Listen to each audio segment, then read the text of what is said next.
Meus irmãos, graça, misericórdia e paz do Senhor Jesus. Eu quero agradecer o convite, a honra do convite, de estar aqui com vocês nessa noite para celebrar esses 31 anos de existência organizado desse trabalho aqui em Lauro de Freitas, a primeira igreja presbiteriana de Lauro de Freitas. Essa é a terceira vez que eu venho aqui.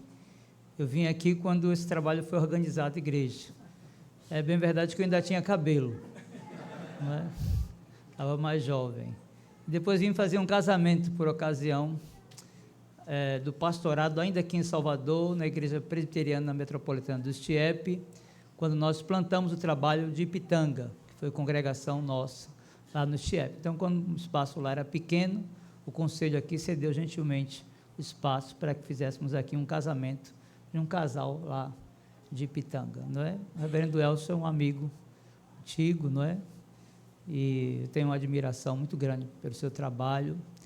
Esses trabalhos, quando o pastor permanece na comunidade, é o trabalho que produz os frutos pelo conhecimento que se tem da realidade das pessoas e pela permanência dos projetos, juntamente com o conselho da igreja.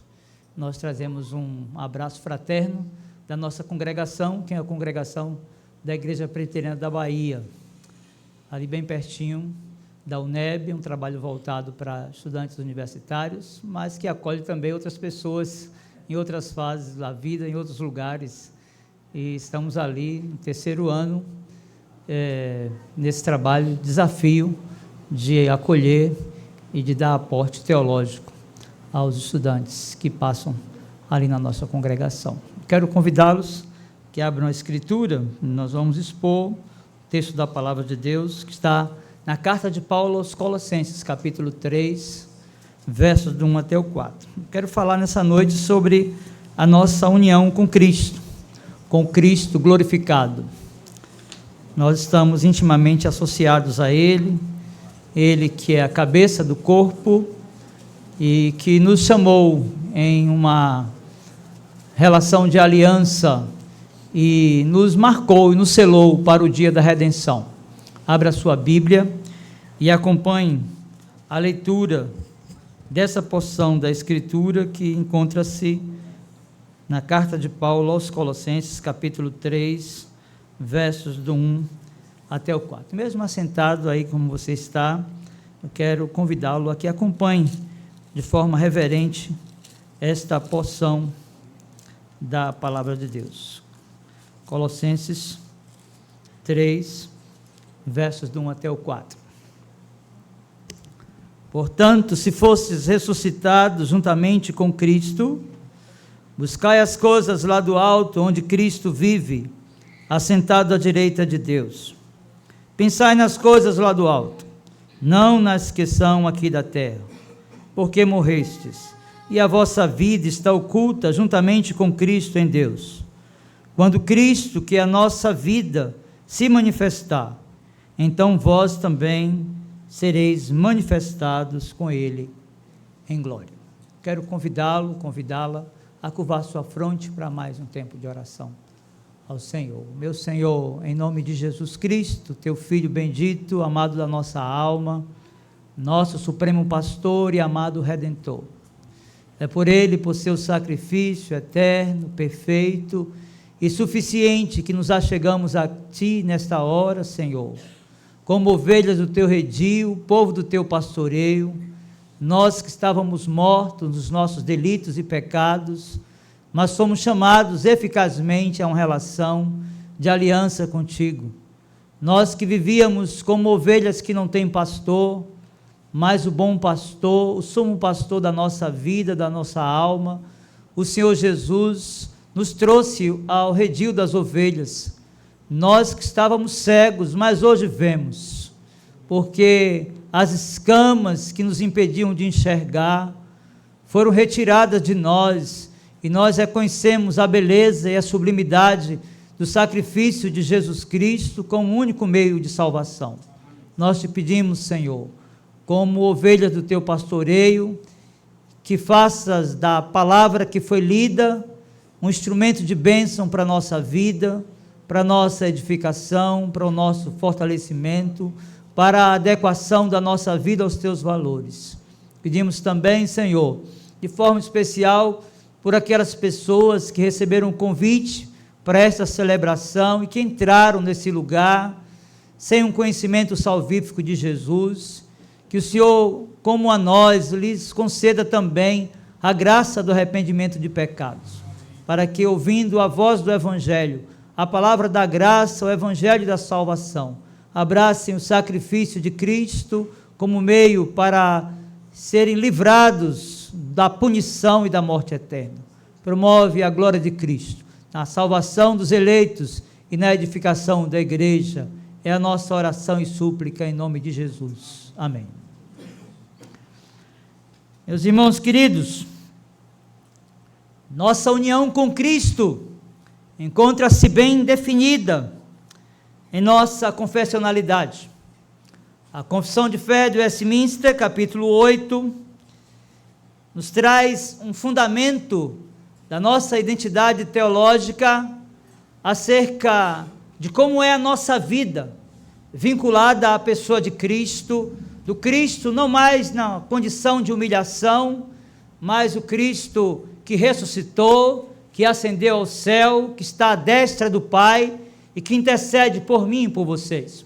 Vejam, a Confissão de Fé, lá no capítulo 8, nos diz: Cristo, infalível e eficazmente aplica e comunica a salvação a todos aqueles para os quais ele adquiriu, fazendo intercessão por eles e revelando-lhes na palavra e pela palavra os mistérios da salvação, persuadindo-os eficazmente por meio do seu Espírito a crer e obedecer, governando seus corações por meio da sua palavra e do seu Espírito, subjugando a todos os seus inimigos pelo exercício do seu infinito poder e sabedoria, da maneira e pelos meios mais consoantes com a sua maravilhosa e insondável dispensação. Meus irmãos queridos e amigos, reconhecendo a graça, manifestação da bondade de Deus em Jesus Cristo, nosso supremo pastor e amado Redentor, conscientes de que nós estamos vinculados ao Cristo glorificado. Alguns escritores falaram dele da seguinte forma: no Antigo Testamento, Isaías teve uma visão supranatural de Cristo, em que o chama de Rei e Senhor dos Exércitos. Pedro, o apóstolo e o principal líder do colegiado, confessou Jesus como Cristo, como o Filho do Deus vivo, e Mateus registrou isso no seu Evangelho, no capítulo 16, verso 16. João falou de Jesus como o Verbo que se fez carne e habitou entre nós, e João registrou no seu Evangelho, capítulo 1, verso 14. Paulo descreve o Senhor Jesus não só como a imagem do Deus invisível, o primogênito de toda a criação, mas também como Cristo Jesus, o homem, aquele que se encarnou e tomou forma humana. Meus irmãos, o autor da carta aos Hebreus identifica Jesus tanto como o resplendor da glória de Deus, quanto como aquele que participou de carne e sangue. Hebreus capítulo 2, verso de número 14. Meus irmãos, após tocar em Cristo, Tomé memoravelmente o confessou como seu Senhor e seu Deus, e João registrou essa verdade no seu Evangelho, no capítulo 20, verso de número 28. Meus irmãos queridos, a passagem que é objeto da exposição bíblica nesta noite é um fragmento da literatura paulina que trata da nossa união com Cristo.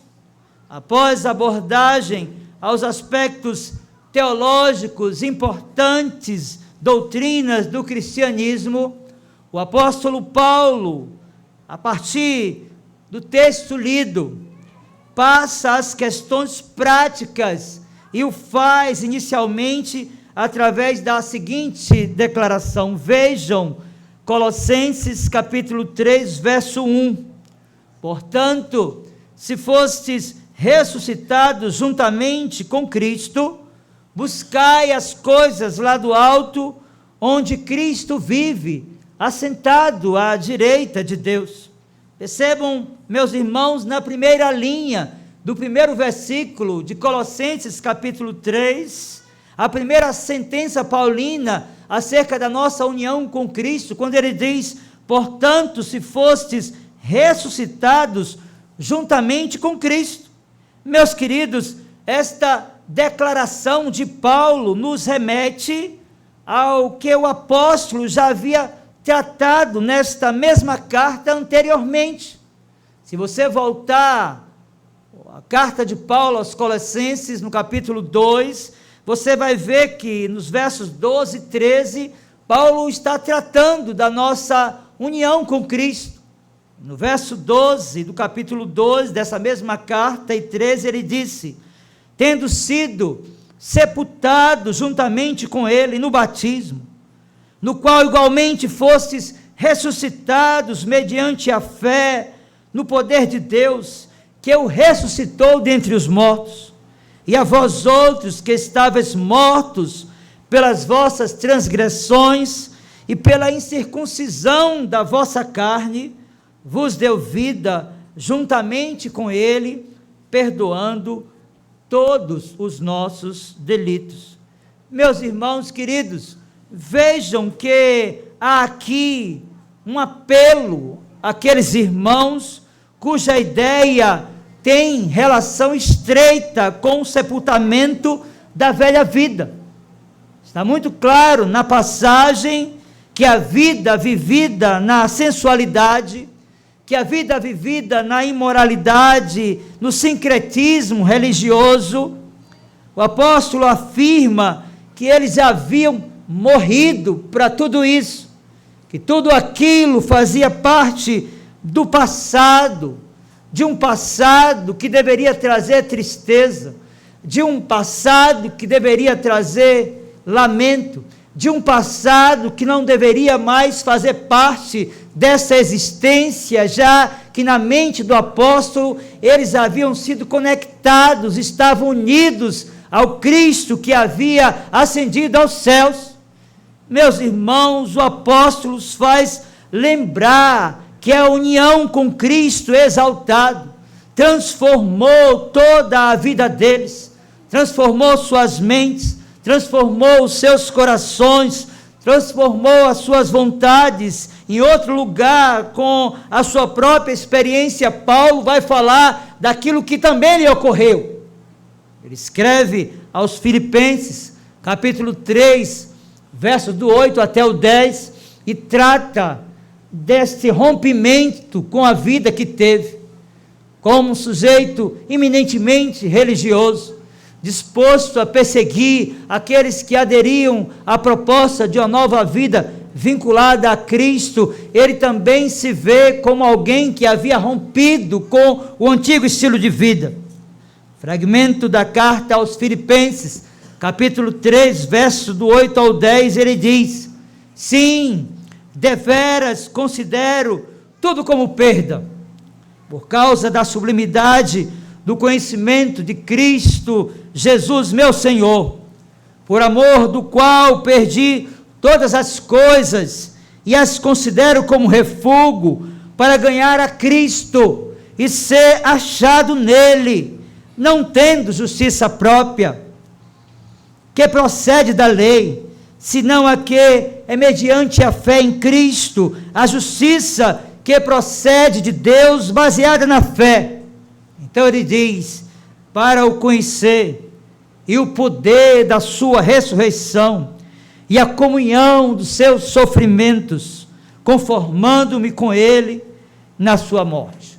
Meus irmãos, esta passagem, associada à passagem que é objeto da exposição e do sermão nessa noite, nos faz compreender que Cristo morreu por nós, nos substituindo na cruz.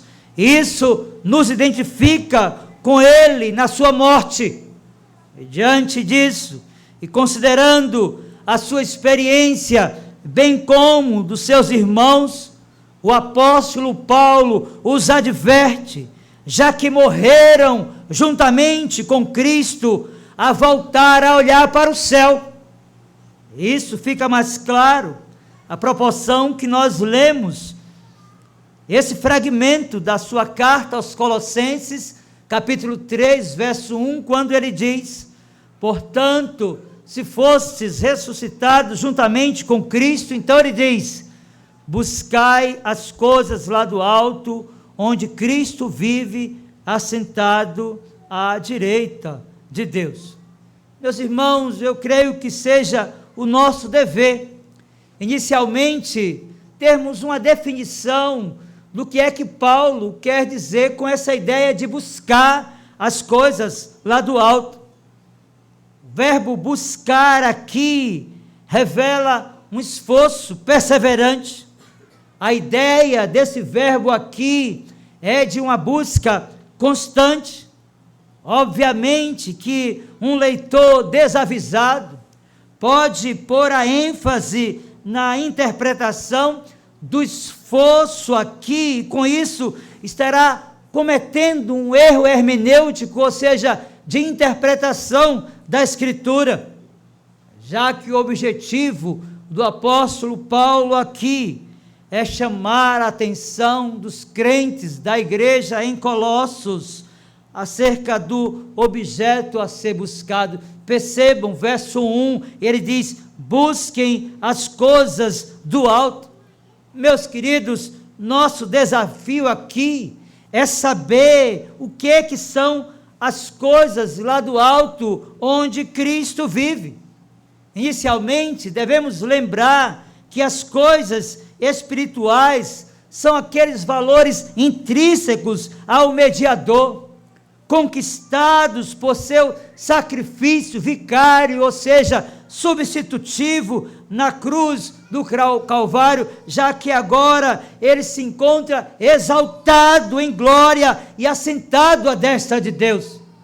Paulo olha para o céu e vê o Cristo que ascendeu aos céus, que rompeu os grilhões da morte, que venceu todos os seus inimigos, e motivado pelos ensinos do seu mestre, ele recebeu do próprio Cristo, o Senhor Jesus.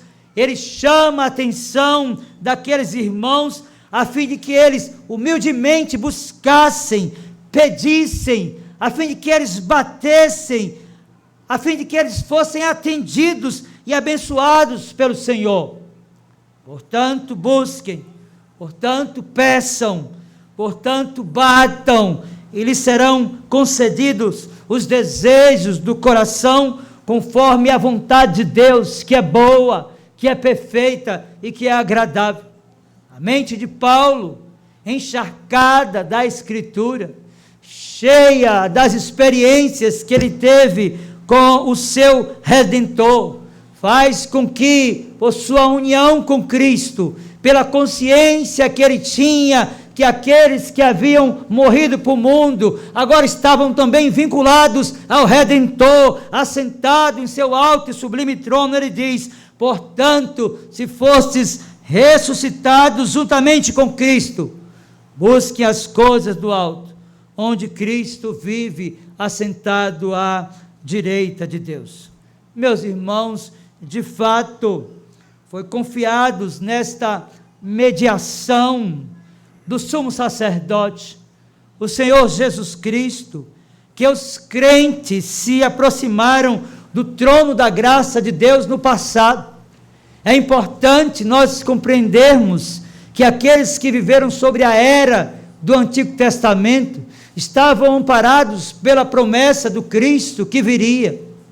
Aqueles que foram salvos e visitados pela salvação graciosa tiveram a mesma relação de justificação, de santificação e da promessa da glorificação final que nós que vivemos nessa era também temos. Nós olhamos para a Escritura no passado, na salmodia, no Salmo 110, verso 1, a Escritura diz: disse o Senhor a meu Senhor, assenta-te à minha direita, até que eu ponha os teus inimigos debaixo dos teus pés. Meus irmãos, as Escrituras estão cheias de referência que no passado todos aqueles crentes viveram na expectativa de que estavam de fato vinculados a Cristo, na esperança de que Ele se manifestasse em carne e cumprisse o seu ministério. Nós lermos os livros proféticos, nós veremos o quanto isso é verdadeiro. Isaías, no capítulo 53, verso 12, diz: por isso eu lhe darei muitos com a sua parte, e com os poderosos repartirá ele o despojo, porquanto derramou a sua alma na morte, foi contado com os transgressores, contudo levou sobre si o pecado de muitos, e pelos transgressores intercedeu.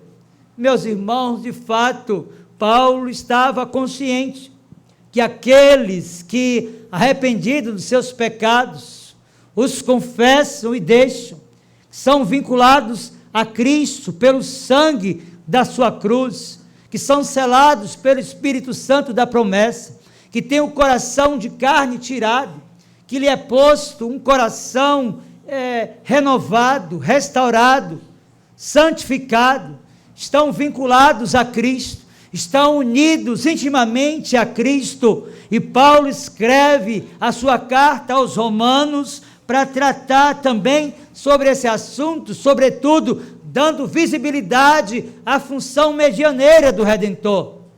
Romanos capítulo 8, verso do 32 ao 34, vejam, a Escritura diz: aquele que não poupou o seu próprio filho, antes por todos nós o entregou, porventura não nos dará graciosamente com ele todas as coisas? Quem tentará acusação contra os eleitos de Deus?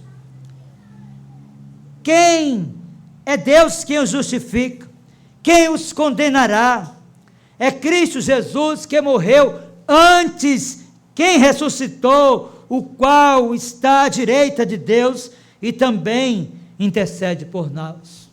Meus irmãos, o que aprendemos em Colossenses capítulo 3, verso de número 1, é que sepultados com Cristo e ressuscitados com Ele, nós, enquanto igreja que vive a pós-modernidade, como eles no passado, devemos buscar as coisas do alto, onde Cristo vive, e conservar no nosso coração a certeza de que a eficácia do nosso esforço não reside em nós, mas na intercessão e méritos do Senhor Jesus, que como nosso Paráclitos, o nosso advogado, está à destra de Deus e intercede por nós.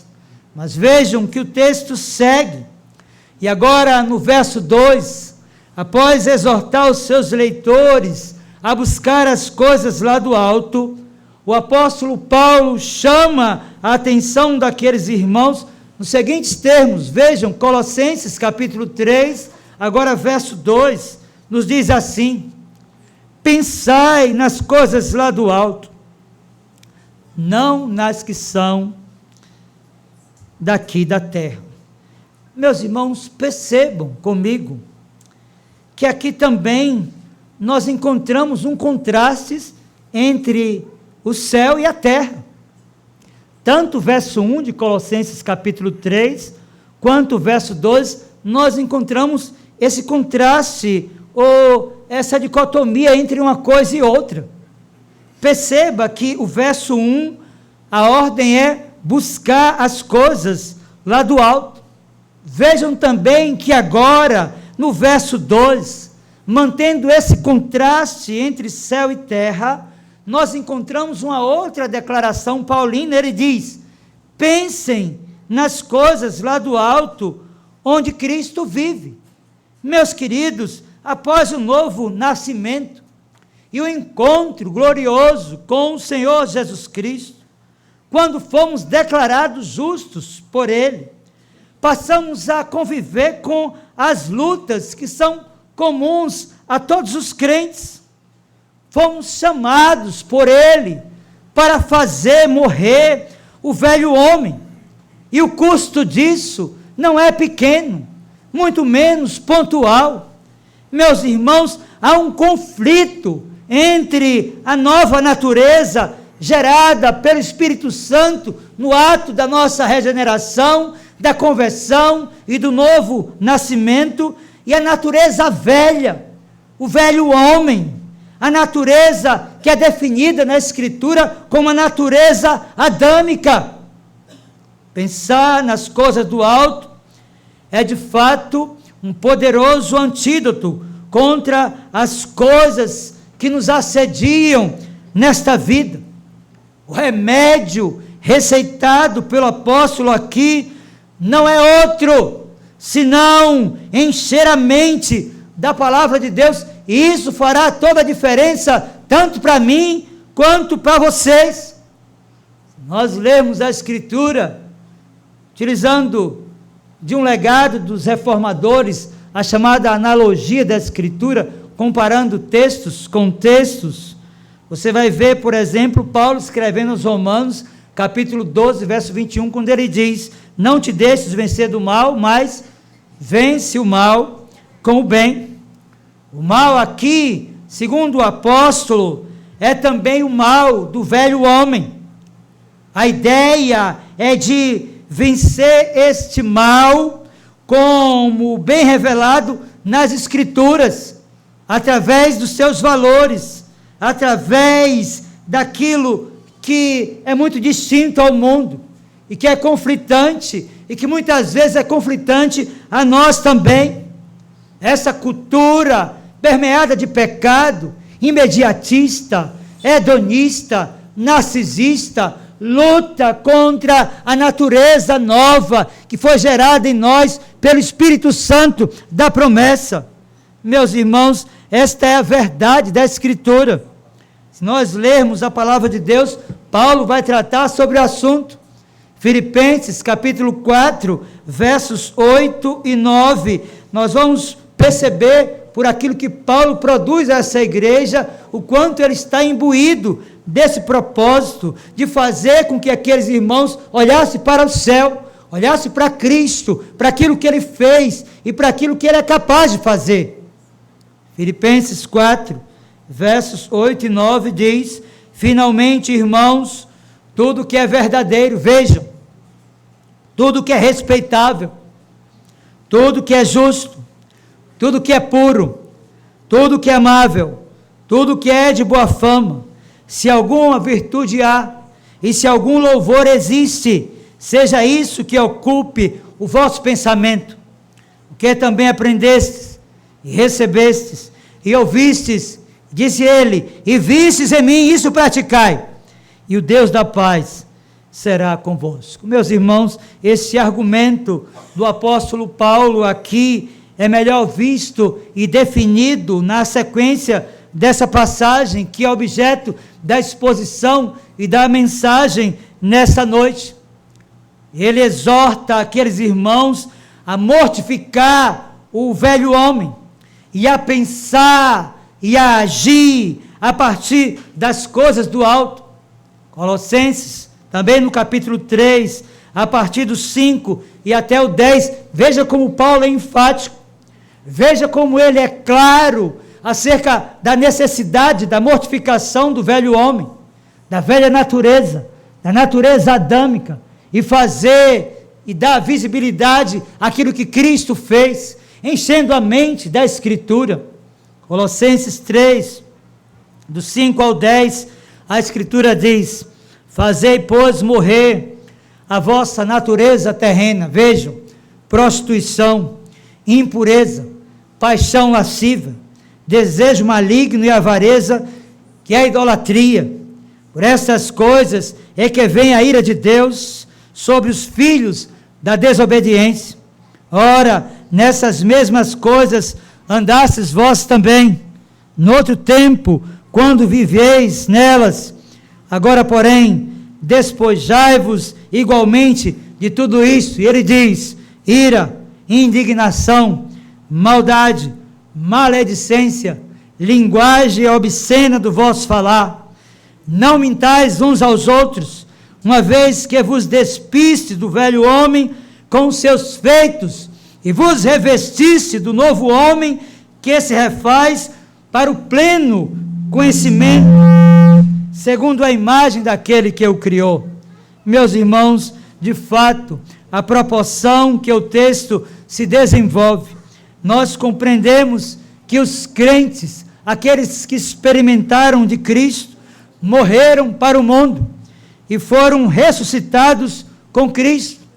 A linguagem é clara. Paulo dá visibilidade àquilo que Cristo fez. Paulo põe em visibilidade a união dos crentes com Cristo glorificado.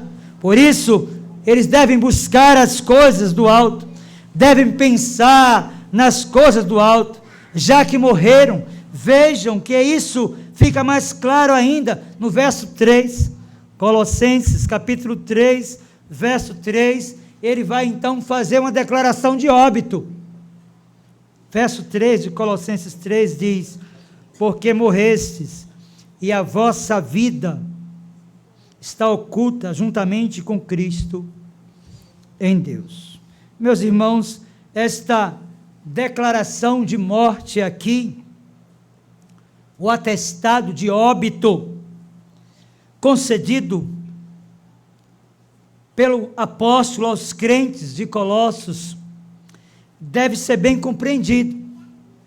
Primeiro, é necessário entender aqui o que é que Paulo quer comunicar quando ele diz que aqueles irmãos haviam morrido.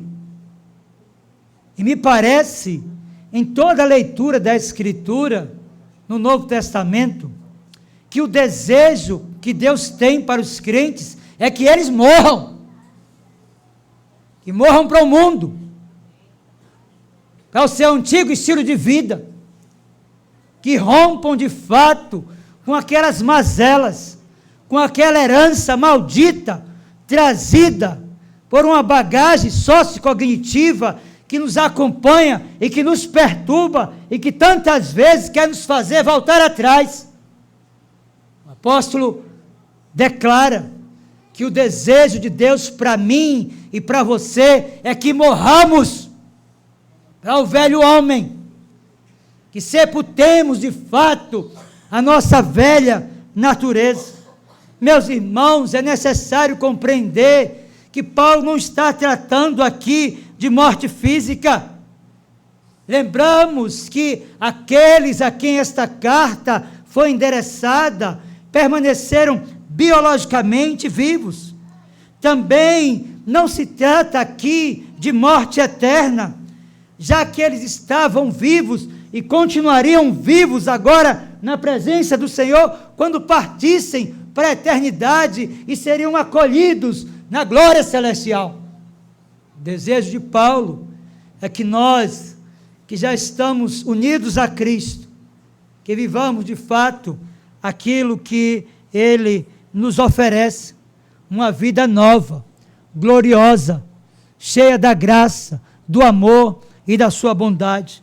Meus irmãos, nós podemos perceber o quanto isso é verdadeiro quando nós lemos nessa mesma carta aos Colossenses, capítulo 2, versos 11 e 12. Veja, a linguagem aqui é de morte e de vida. Colossenses, acompanha aí na sua Bíblia, capítulo 2, versos 11 e 12. Nele também fosse circuncidados, não por intermédio de mãos, mas no despojamento do corpo da carne, que é a circuncisão de Cristo, tendo sido sepultados, juntamente com eles no batismo, no qual igualmente fostes ressuscitados mediante a fé no poder de Deus, que o ressuscitou dentre os mortos. Meus irmãos, o que o apóstolo ensina aqui é que eles estão mortos para a sua velha natureza e para este mundo controlado pelo pecado.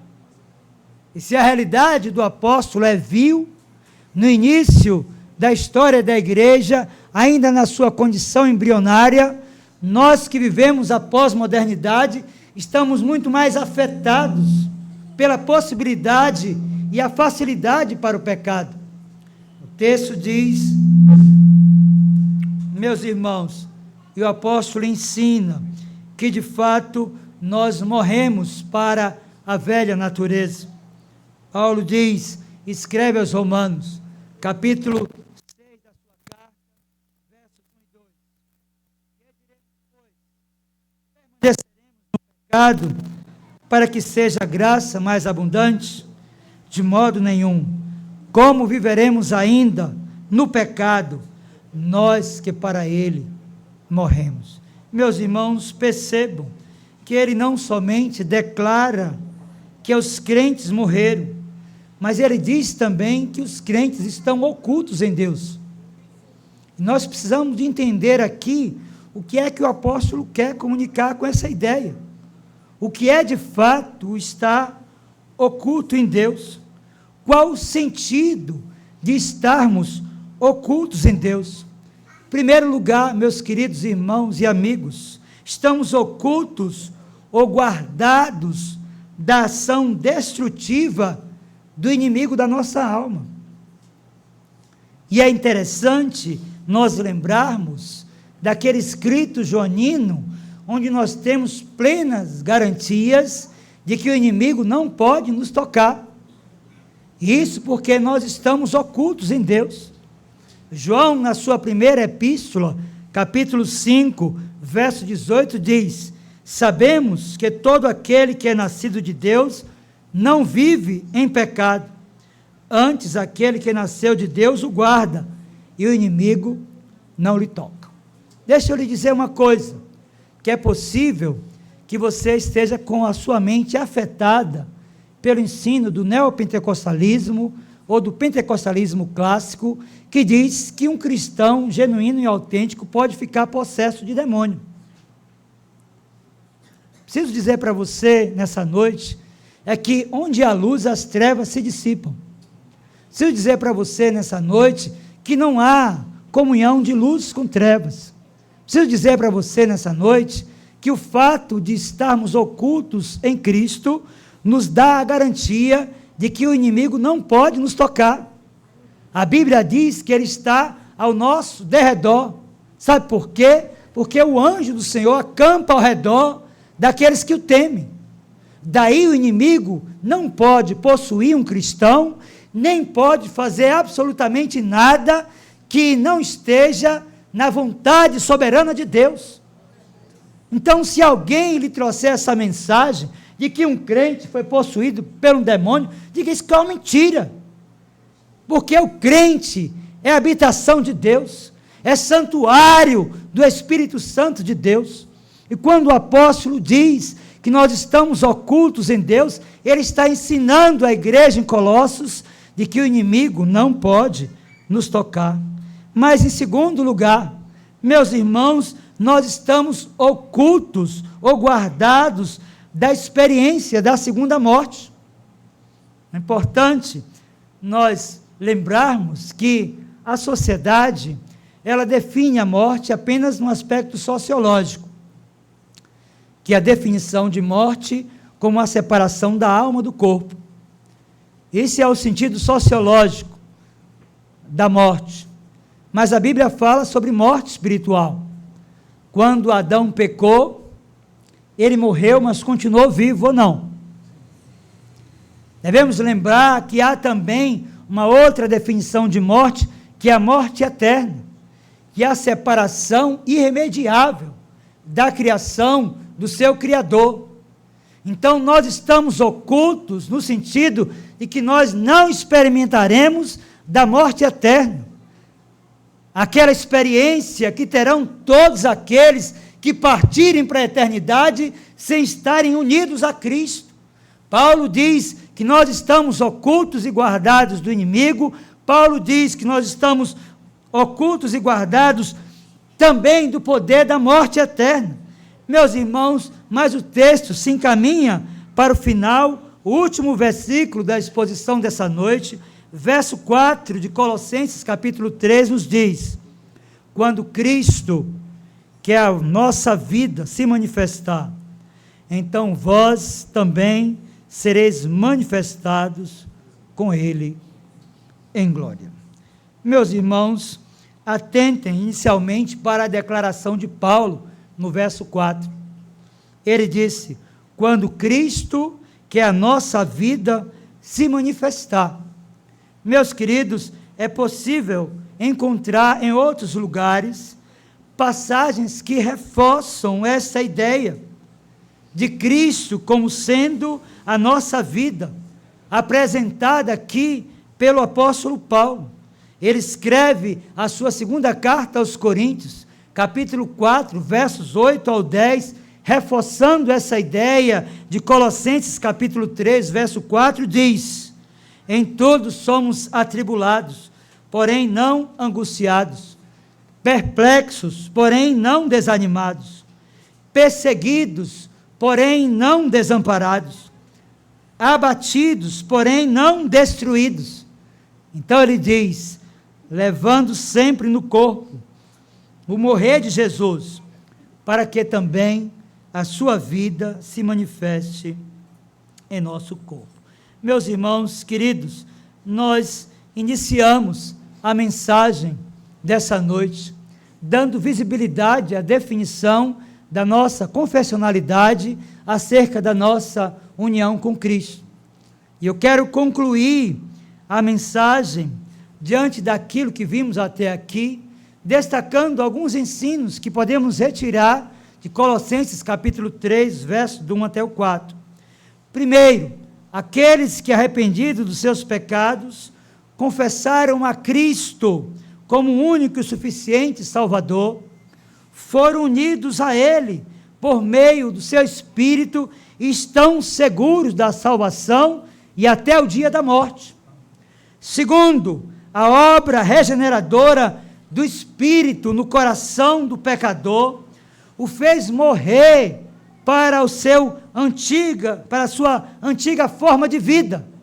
Isso é possível ver quando Paulo, nessa mesma carta, capítulo 3, verso 8 e 9, manda que aqueles irmãos mortifiquem a velha natureza, deixem para trás o antigo estilo de vida que nenhuma conexão tem com essa vida nova proposta por Jesus. Ele manda deixar para trás o ódio, ele manda deixar para trás a ira, ele manda deixar para trás a maldade, ele manda deixar para trás a maledicência, ele manda deixar para trás a mentira, já que os verdadeiros cristãos morreram para o velho homem, bem como para os seus feitos pecaminosos. Mas, meus queridos, diante disso, aqueles que experimentaram o novo nascimento, que foram regenerados, que foram santificados, e que em menor medida agora já experimentam do estado da glorificação, que experimentarão finalmente no dia da redenção e do juízo. Paulo diz que esses devem buscar as coisas do alto. Paulo diz que esses devem pensar nas coisas do alto. E o meu desejo nessa noite, para você que é cristão, para você que tem a consciência de que está unido a Cristo, é que deixe de olhar para trás, que deixe de olhar para a circunstância, deixe de criar ansiedade pelas coisas que estão para frente, e busquem as coisas do alto, onde Cristo vive, assentado à destra de Deus. Mas por fim, eu quero dizer para você que entrou aqui nessa noite, talvez sem uma aliança com Deus, talvez congregando aqui e visitando esse trabalho, mas sem qualquer interesse em se vincular a Cristo. Eu quero dizer para você que a experiência da morte o aguarda. Eu quero dizer para você que a experiência de uma nova vida gerada pelo Espírito lhe aguarda. Então eu quero dizer para você, para que você prove dessa união com Cristo, para que você prove de um estado glorioso, final feliz, você precisa arrepender-se dos seus pecados e confessar a Cristo como seu Salvador. Eu encerro a mensagem lembrando aquilo que Paulo escreveu aos Romanos, capítulo 10, versos do 9 ao 11. Ele disse: se com a tua boca confessares Jesus como Senhor, e em teu coração creres que Deus o ressuscitou dentre os mortos, serás salvo. Porque com o coração se crê para a justiça, e com a boca se confessa a respeito da salvação. Porquanto a Escritura diz: todo aquele que nele crê não será confundido. Quero convidar você a ficar de pé, nós vamos orar. Não fique preocupado com o microfone não, porque eu falo alto mesmo, acho que todo mundo ouviu até lá, não foi? Lá na congregação de vez em quando apaga também, viu? Os pregadores do passado pregavam sem energia, sem nada. Charles Spurgeon, Jonathan Edwards, pecadores nas mãos de um Deus irado, foi pregado à luz de vela, um homem que era míope, olhando com a lupa pertinho o texto que ele lia. E a proporção que ele lia, as pessoas se apoiavam nas pilastras, com medo de serem consumidas pelo fogo do inferno. Então não é energia, nem o microfone, nem a sonorização bonita da igreja, que deu um probleminha hoje, logo vai estar resolvido, que vai tirar o brilho dessa festa gloriosa de 31 anos de celebração do Evangelho aqui em Lauro de Freitas. Quero orar por você que já é crente, para que Deus fortaleça seus passos, e você que ainda não tem um compromisso com Jesus, não saia daqui sem confessá-lo como seu Senhor e seu Salvador. Feche seus olhos, curva a sua fronte, vamos orar. Meu Senhor, em nome de Jesus, teu Filho bendito, nosso amado Salvador e Redentor, a tua palavra foi pregada, exposta, e o teu Espírito que é livre, é quem pode aplicar e fazer gerar vida em seres espiritualmente mortos. Promove a glória do teu nome, Senhor, chamando aqueles indecisos, aqueles que ainda não te confessaram como Salvador. Faz essa obra por meio da palavra e pelo Espírito. Glorifica o teu nome, Senhor. Chama os teus eleitos, aplica-lhes a obra da redenção, conquistada por teu Filho Jesus, com quem estamos unidos até a morte. Deus, nós também te pedimos, por Jesus Cristo, que edifique a igreja, que faça aqueles, sobretudo, que têm olhado para o passado, que têm vivido os dramas, dos episódios que trouxeram dor e tristeza, que têm andado em consultórios de psicoterapia, Senhor, sem encontrar as soluções que precisam. Outros que vivem a ansiedade do dia de amanhã, que são demasiadamente preocupadas com o dia de hoje. Deus, levanta o olhar dos teus filhos, para que olhem para o trono da graça, para que busquem em primeiro lugar o teu reino, para que as demais coisas sejam acrescentadas. Promove a glória do teu nome também, na santificação e edificação do teu povo. Glorifica a Cristo, Senhor, a quem estamos unidos eternamente, hoje para sempre, em nome dele nós oramos. Amém.